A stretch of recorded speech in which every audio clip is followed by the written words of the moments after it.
Hello everybody and welcome to the Magical Learning Podcast for this week. I'm your host Jez FM. For people new to the podcast, the Magical Learning Podcast is a podcast that looks at important topics in business and life and breaks them down in a fun and lighthearted way. This week is no different. We're focusing on collaboration with Ann Braithwaite. Now, if you like Rolling Stone metaphors, if you like interesting stories about air traffic control and how you can get two people that don't get along to make the perfect air traffic control team, this is the conversation for you. We had so many laughs on this one. So if you want to learn about collaboration and its power, I can't direct you to any place better. Enjoy this conversation. And as always, everybody, have a magical week.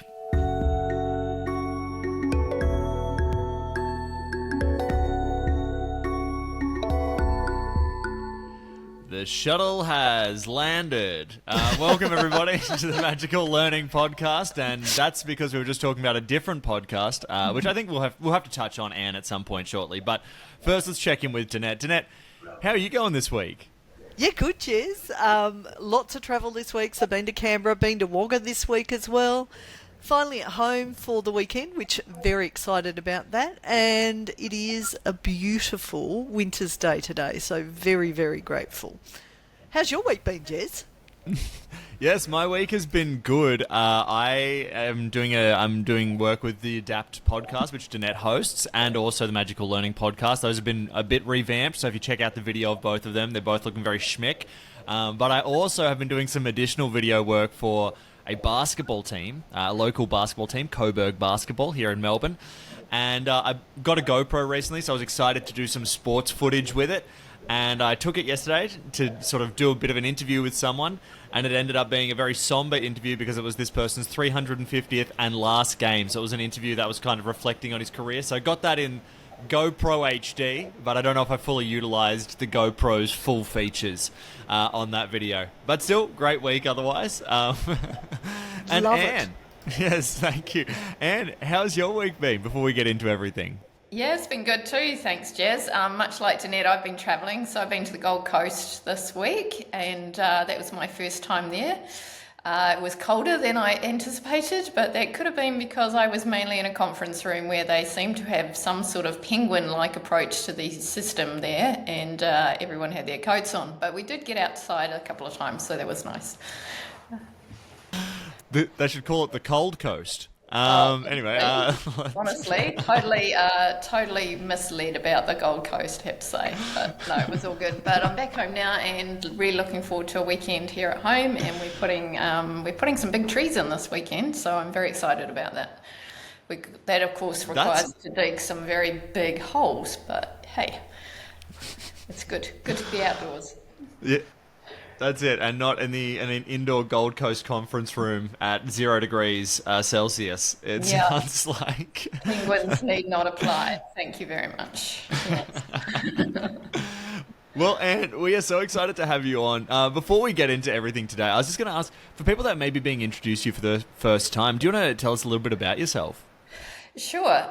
It's always quite difficult, this, because I have somewhat of a mongrel background, it's fair to say.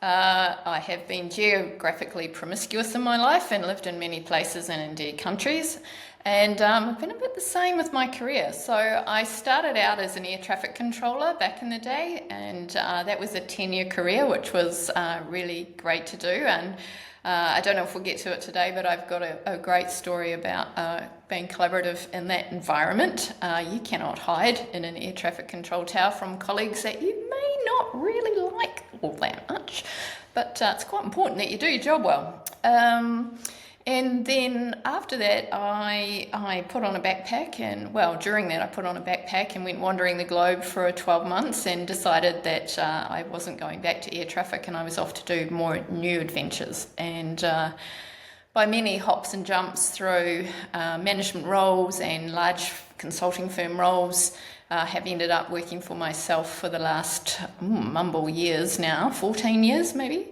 as an independent consultant, and really helping people understand complex systems and how you make change within a system which brings us fully to collaboration. And so that's one of the key elements of that. Yeah, well, that's fantastic. We love a little bit of a circuitous route, taking the scenic route through the career there and picking up a lot of different things along the way. So we're very excited to see how that all plays out. Before we get into today's questions from the team, I was just going to say, you were just touching on how collaboration sort of can be incorporated in those things. But do you want to talk about how you came up with the topic, the collaboration effect?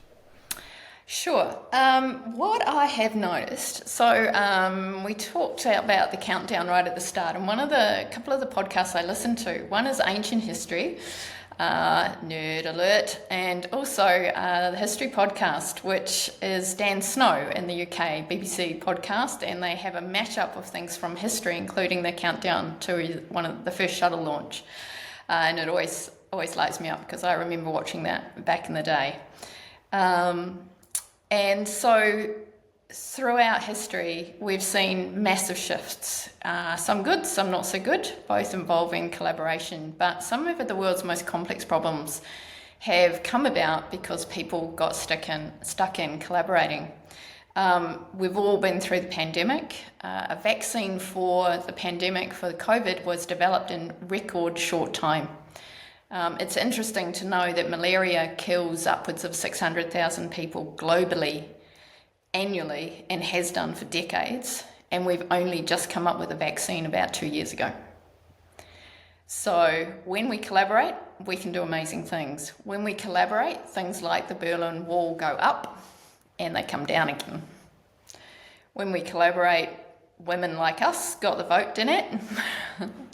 When we collaborate, amazing stuff can happen, stuff that's seemingly impossible, but once the right people get together working on the right things and bringing all their talents together and all their thinking and generate new knowledge, what I call mind sharing, then we can do amazing stuff. And collaboration's at the heart of making big systemic changes, and that's what attracts me to it. Yeah, I absolutely agree, and I think that sounds perfect to talk about today, Anne. So I think without further ado, let's not even give this any more of a countdown. Let's just jump right into the questions. So I'm going to start with Danette. Danette, you got some questions for Anne, so tell us a bit about your questions and how you chose them. And you know I'm always curious, so I always have at least 2 questions. So my first question is, what is your definition of collaboration? Because often people aren't really sure what is collaboration, what's not collaboration. Yeah, sure. And it's so true. So at the conference, I think I could have counted collaboration used in about, I don't know, even 20 different ways on Monday when I was there speaking on the collaboration effect. And so what is collaboration? Collaboration is when we are working together and we're very synergistic. So the sum of the parts is greater than the whole is greater than the sum of the parts. Tangle up on my analogy there. It's a little less of what it is than when it is. So we need to use collaboration on complex problems for which we don't already have a ready answer, for which there's not a good or a best approach that's already been established and tried, and we know that's really good. We use it in environments where we've got to invent our way through something, and we've got to trial and test things out and learn from them as we go. And for me, that's where the magic comes in, or the magical learning, as you guys might call it. Versus teamwork, which I contrast it with, which is more about execution. Teamwork, rather than invention, is execution. So we're executing on something that we probably know how to do, or there's a best method or a best approach, or we've tried it before. And we are really focused in the world of complicated problems. Now, complicated and complex are really interchangeable as well in common usage, but complicated means there's some sort of order to it. Complicated are things like chess, like launching the space shuttle, like even noughts and crosses. It's a simple but complicated piece. So in chess, there are multiple million moves that you can do, but you can count all of them and you can have strategies and approaches, as the grandmasters will attest to. In the complex world, there is no proven way path forward. It only makes sense in hindsight. And so we've got to try things, test them out. And that's where we've got to collaborate, because we don't know the answer yet and we've just got to try our way through it. So that's how I like to separate out collaboration and teamwork. Now, more on collaboration. if that all sounds a bit academic and nerdy, let's talk about the Rolling Stones. So the Rolling Stones, when they start their idea of being a band and being super rock stars, they didn't start out by, Mick Jagger didn't sit down and give himself a project plan that had an objective in it that said, write a timeless hit that will survive for 50 years and become the anthem of generations of people and will even transition a seismic shift to a digital age where music will not be on vinyl, but it will be on some sort of bits and bytes and coming through the sky. He didn't write that down. Neither did he book Wembley, then sell some tickets, then work out a list of songs and then write them. He didn't write Satisfaction at the end of that. And indeed, he didn't write Satisfaction before he got a band together. And he couldn't get a band together until he found some people to be in the band. And those people were people who complimented him. He couldn't play the drums, so he needed Charlie Watts. They shared an interest, and they got busy collaborating, or jamming, as they would call it. A decade later, when they're playing the big stadiums, when they're rocking Wembley and bringing the stage down, you betcha that's teamwork. They weren't inventing on the fly. They knew exactly what they were doing. Their eyebrows, the wiggle of the guitar, the big arms, the whoop whoop to the crowd, it's all rehearsed. They know exactly what that means. One signal might mean time to bring it down. Another signal might chorus again, the crowd is going nuts. But they all know that without having to talk about it. So that's my separation. Love that. That is so good. And just the way you explained the Rolling Stones thing is fabulous. So then my next question is, today's topic is about the collaboration effect. So you've shared a little bit about it. Do you want to share a little bit more? Sure.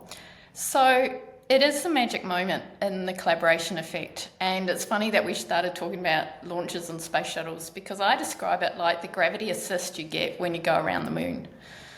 So the gravity assist, the pull of the moon, or even a planetary assist, here's your spacecraft going through and it gets pulled in to the gravity of a galactic body, gets pulled in, and then as it goes through the gravity, momentum gains and then accelerates around the other side and sometimes changes course, or we think about the trajectory may change or alter.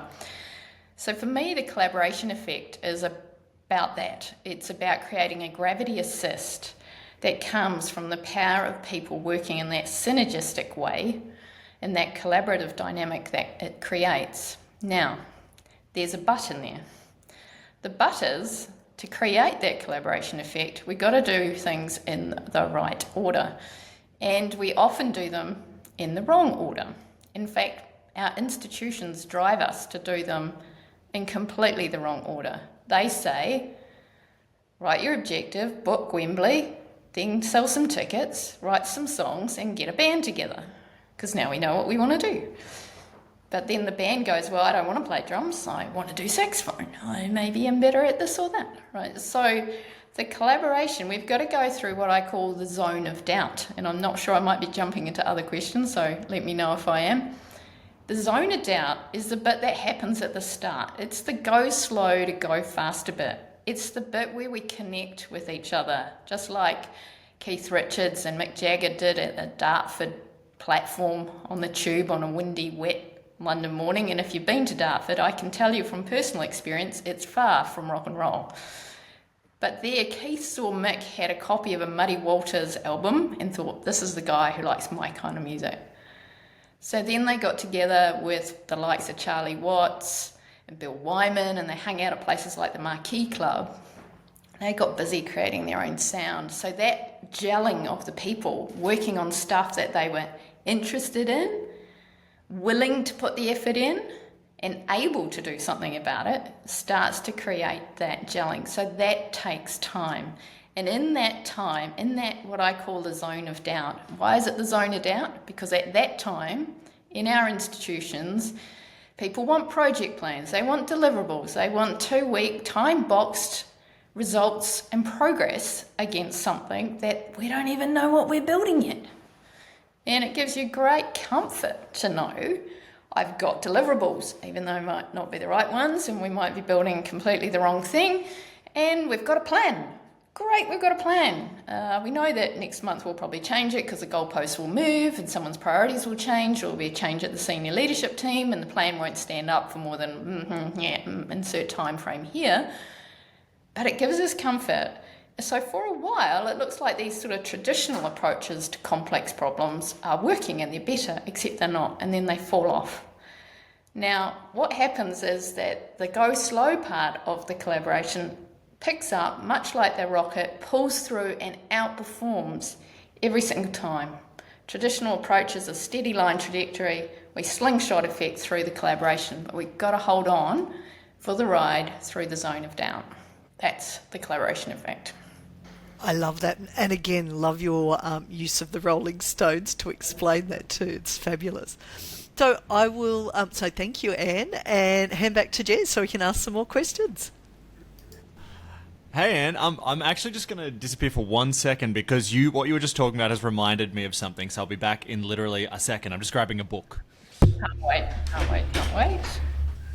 The suspense is killing us. Here it comes. I'm back. All right, so what you were talking about really resonated with me when I read this book, which is called The Big Book of Basketball. It's a nice paperweight for every other bit of paper in your house. And one of the crucial bits of that book is about the last team to beat Michael Jordan's team. So this team's called the Detroit Pistons, okay? And the whole crux of the book is why did they beat him? And it's about this thing that he calls the secret, which is what the captain of the team said. It's the secret, and it's that they were a good team because no one was the best player. They were all trying to work together, and that combined factor made them impossible to stop for other teams. So when you were talking about that, it just instantly resonated to the secret of NBA basketball, Anne. You've cracked it as well. Cracked it. And Jez, you might be interested because here in New Zealand, the All Blacks are kind of a thing. There's sort of a religious kind of movement here. And many years ago, one of the coaches famously said, give me a champion team over a team of champions any day. So, yeah. Yes.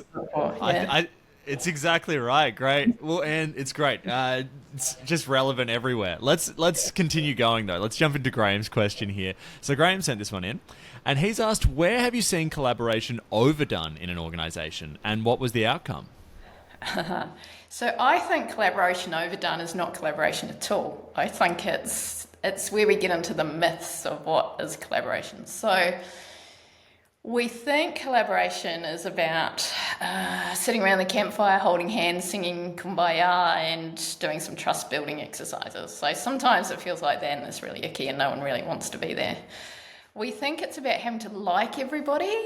So we kind of try and force people to get on and disclose and be friends and yada, yada, yada. And it's not about that either.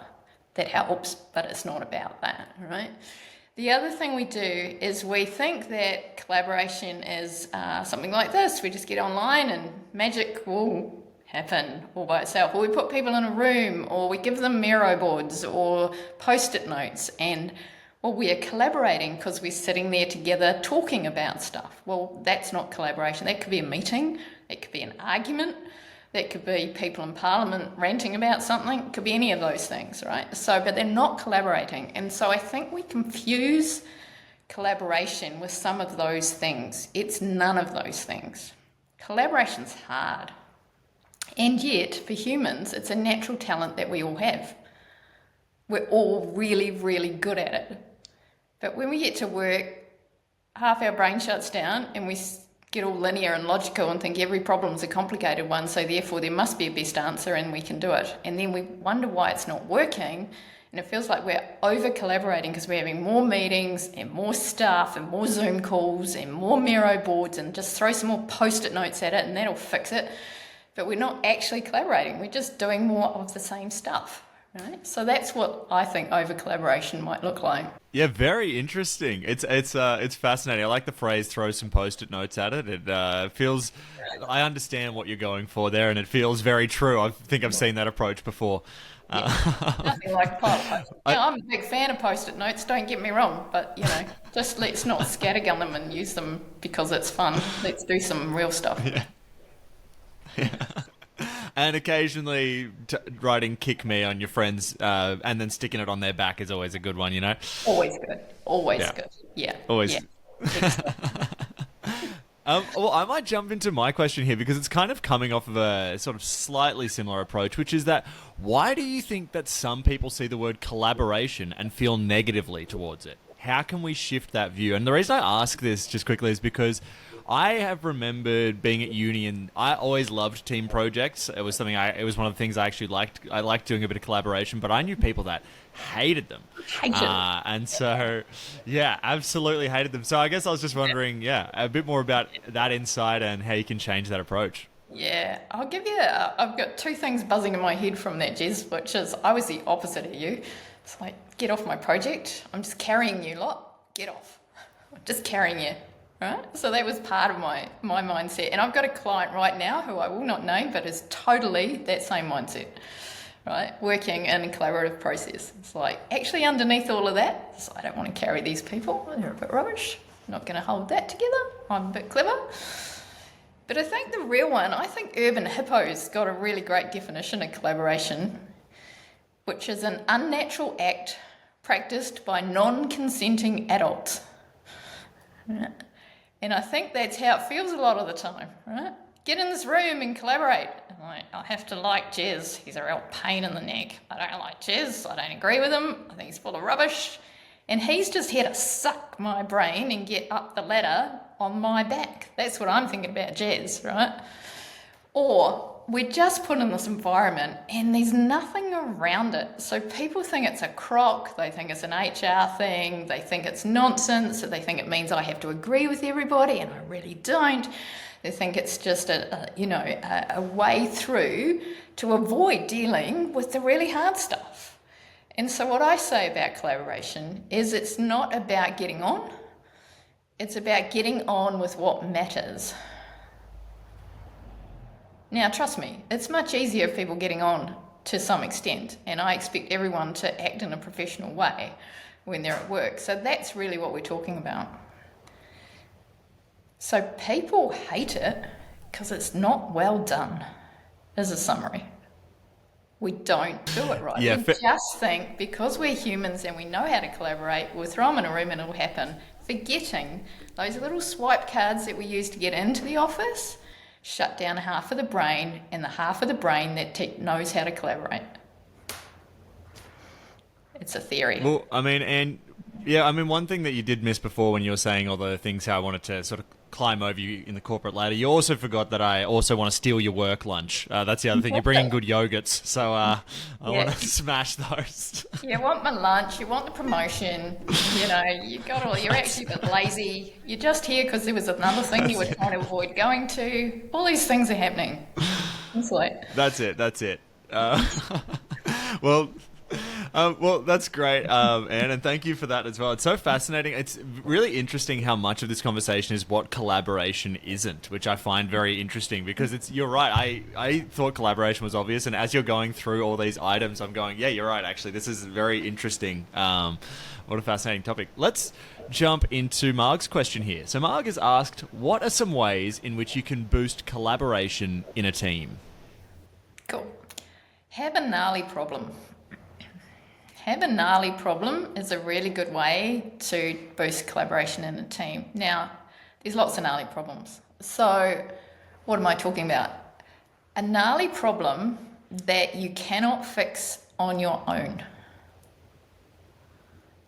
A gnarly problem that means I need a drummer because I can't drum, and I need a bass player because I can't play the bass, and I need someone on keyboards.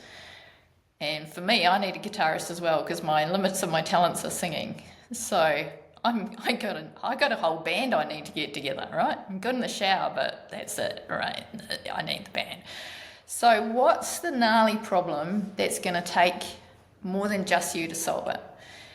And when you say within a team, I think the best way to improve collaboration within a team is to collaborate with other teams on problems that require multiple teams to work on them. Because in a team, you're a team. You're supposed to be executing things. You're not necessarily inventing. So let's think about what collaboration requires. It requires a gnarly problem that everybody cares about, but nobody owns. And in my work, I've done that everything from within a working group, within an organisation, to across organisations, to between organisations. And in fact, conversation on Monday was between countries. There are problems in the world today that countries can't solve on their own. And that's what we're talking about. It's a problem everyone cares about, nobody owns it, and it's going to take all of us to get it done. So that's where you can improve collaboration. So that's the first bit. Have a problem that looks like that. If it's not that sort of problem, you don't need collaboration. You need teamwork. Teamwork's good communication, good coordination, and good controls. But for collaboration, you've got to invent your way out of it. So know when you need collaboration. I ran a diagnostic with a client recently about their collaboration DNA. How collaborative were they? Not very. But we also found out that they didn't have to be a lot of the time. And in fact, asking them to collaborate would be detrimental because we just needed them to execute really well, and their real problems were coordination, control, and communication. And there were only a few things that really needed collaboration. So know when to use it and what it's for, and try not to mix it up with things like teamwork, control, and communication, because they're different, right? So let's use them on the problems that's best for. Yeah, that's a great insight. If you need to invent your way out, let's look at collaboration. I think that's a good kind of way to sort of frame this as well, as to because there's so many things that it's not. You're right. So there's good little like rules of thumb there. So let's jump into. I'll just build that out back to the Rolling Stones, because I think there's some grey area in between, right? So let's say we're jamming, right? So when do you need to jam? When we need to create new music, come up with a new sound, get that dreaded second album out, right? It's like, oh my God, or you want to try something out. You then rehearse, and in rehearsal, you're moving from collaboration to teamwork, to execution. So in that, there's some grey area in between. So I didn't want to just leave us with the impression that it's completely this or that. So in between, we're moving, we're jamming. In rehearsals, you might come up with a new riff or a new way of putting something together. Something accidentally happens. So through that rehearsal, we're still doing some invention. It's a bit collaborative, but our focus is moving us towards execution. So I just wanted to go around that loop before you moved on, because I think that's important as well to improving collaboration. Good clarification there. Yeah, very helpful. Let's jump into Allegra's question. So this was a slightly different approach to the questions, but I liked it. What was the moment when you realized that collaboration was something that meant a lot to you? Yeah, I was pondering that question because you'd sent them through to me, and I was going, did I have a moment, or did I just know at a deep level that this is what we need to do? And so I was reflecting on that, and I was going back through some conversations that I have. I think I'm a natural collaborator, and that's come out over the years of the way I operate, the way I work, and feedback that I've been given. So for me, I get bored with problems that require repeat execution. I have a brain that likes gnarly problems that we don't know how to fix. Therefore, I know I can't fix them all. And I like getting in a space, Jez, where you and I are collaborating and not just delivering my essay for uni, because basically there is a right answer, somebody's already written it, and we go back three years of uni exams, we'll figure it out. But what is it? What's different? And so for me, coming to the realization that I get bored quickly with straightforward problems, and knowing that to get through them, I need other people. And I just love what happens when you get people in a room, because something, and I'm going to use a magical word again, magical happens because something new comes up. Pennies drop, people have ideas, and don't get me wrong, sometimes this can be quite fraught, people get quite heated about it all. They have their perspectives, but I actually like that because I know it's kind of in the alchemy of that and the crucible of that good stuff comes from. So I think it's been a quiet realization rather than a mic drop moment for me over the years. I've just found over the years that's how we solve big problems, not by any other way. That's a great point. And you know what? I think, because I feel the same way as you, I like thinking of problems in sort of different ways. I don't like doing repeat tasks. But we did have a guest on recently, Christopher Miller, a couple of weeks ago, and he gave us this key insight, which was find people that do the stuff you don't want to do. Because there are people that want to do it, you know. So just if you are struggling with these problems, find those people, because there are people that are excited to do the repeat tasks. Totally are. I've got a mate who loves spreadsheets. Oh my lord, is that possible? Loves them. Not in my world, never. She, though, loves it. And knows Christopher as well. I do. He's awesome. Yeah, he's great. All right, well, let's jump to our last question here from the team, which was from Kanika. And she asks, where do you think more collaboration could be valuable day to day in the world? Oh, gosh. At home, in our communities, and all the way up to governments, right? So governments probably sound all way too hard and scary. So let's go home, right? So let's go to work. Let's go to those problems where you go, I don't know how to do this. Let's get brave about saying, I don't know how to do this and I need some help. Or I'm really interested in contributing to this issue or this problem, but I don't feel like I can because I haven't got all the answers, and maybe it feels all too big for me, or I feel like I don't have any agency in that. These everyday gnarly problems are the ones that ultimately will elevate a whole system up. They don't have to be bring down the Berlin Wall. They don't have to be come up with a vaccine for COVID. If we are looking at our own personal gnarly problems, things that feel a bit hard for us or with others, it could be something in your community that you go, God, would someone just do the thing? Oh, well, I can't do it on my own. Well, find some people who might share your interests. Find some common ground with them. Find out what really matters to you and them. What do you align on? What matter most that you are aligned around? So that's where we can start playing that as well. So I can think of an example just locally where people wanted the kids to have a better BMX bike park. And it took one person to start saying, I'd like to do this for the community. And people were chipping in. They were chipping in their time. Businesses were chipping in some resources. They found some land. Someone worked in the council. They just find all the different people. And you'll see these things in your communities all over the place. And the more the world gets complicated, fast and interconnected, the more we need to come back to our community bases and within our organisations and start applying those principles to the things that we're interested in, that we're willing to put some effort into, and that we're able to put some effort into. Because you could be interested in something and willing, but if you haven't got either some time, some money, some ideas, some friends who could help, a drummer you still feel a bit restricted. So find places where you've got all three of those things happening and you've got a chance to make a big impact. I think we've got all layers of problems.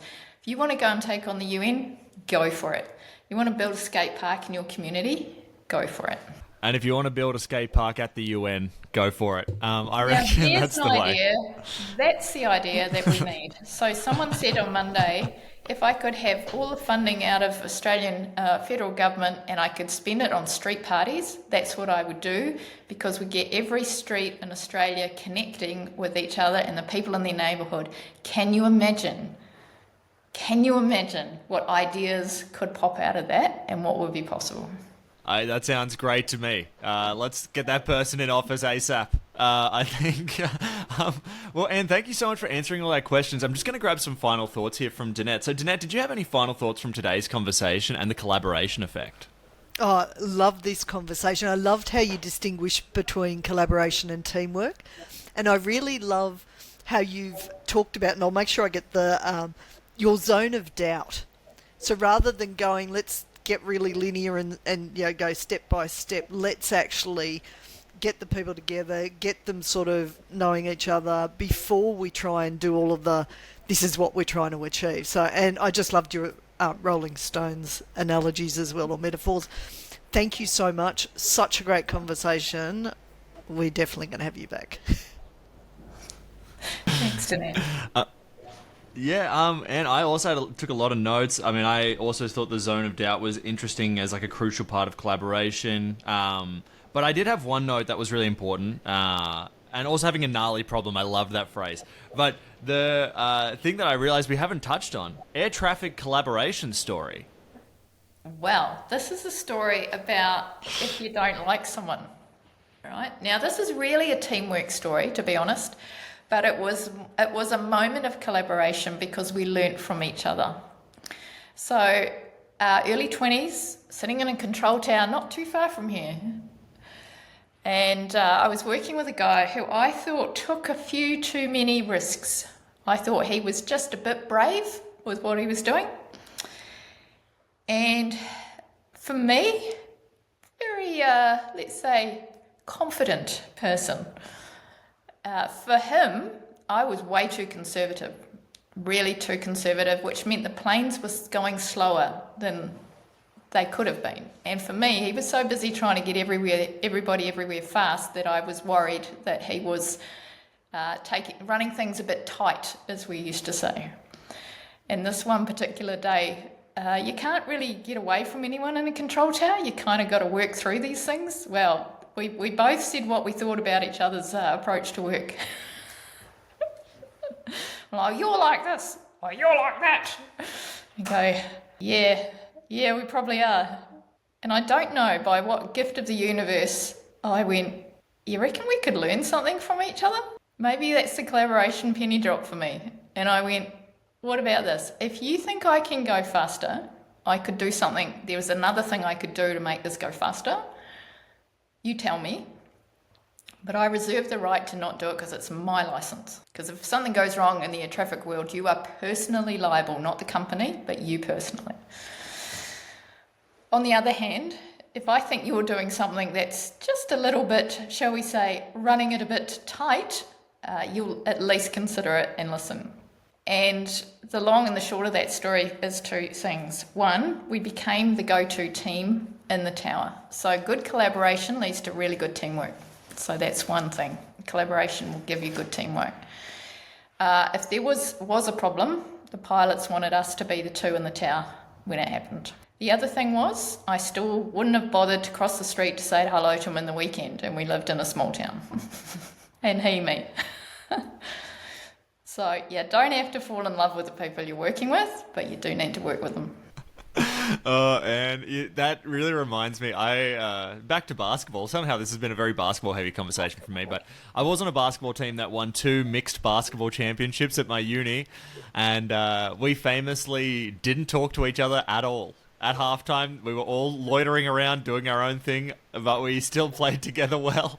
So, sometimes collaboration can look different from different people. And did you have any final thoughts on today's conversation and the collaboration effect? No, just other than to encourage people to find the things, find your gnarly problem and be brave. Go find some other friends. Find that person on the Dartford train station who's got some music that you might be interested in making, and go find them and get stuck in, because the world's on fire and we need you. Well, Anne, I think that next time you and I should be in a band. I'll be Keith Richards, you can be Mick Jagger, and I was thinking we can perform exclusively in cold Gold Coast things, and we can be called the Frozen Stones. What do you reckon? Frozen Stones. Yeah, I have been told that in the movie of my life I'll be played by Chrissy Hynde, so we maybe need to go down there. I don't think I can pull off Mick Jagger's vocals, but I could give Chrissy a good nudge. Fantastic.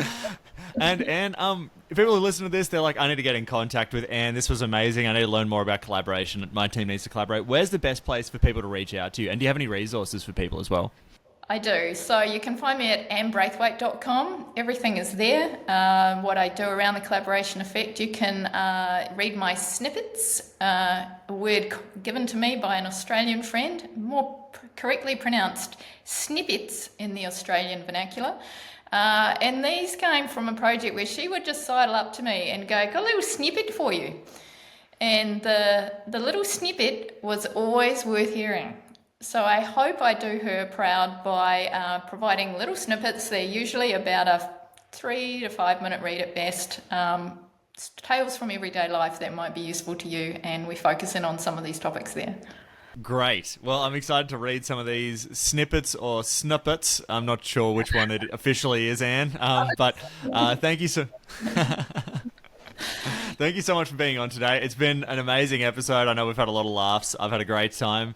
To everybody that's been listening and sharing, thank you so much. We really appreciate it. And as always, everybody, have a magical week.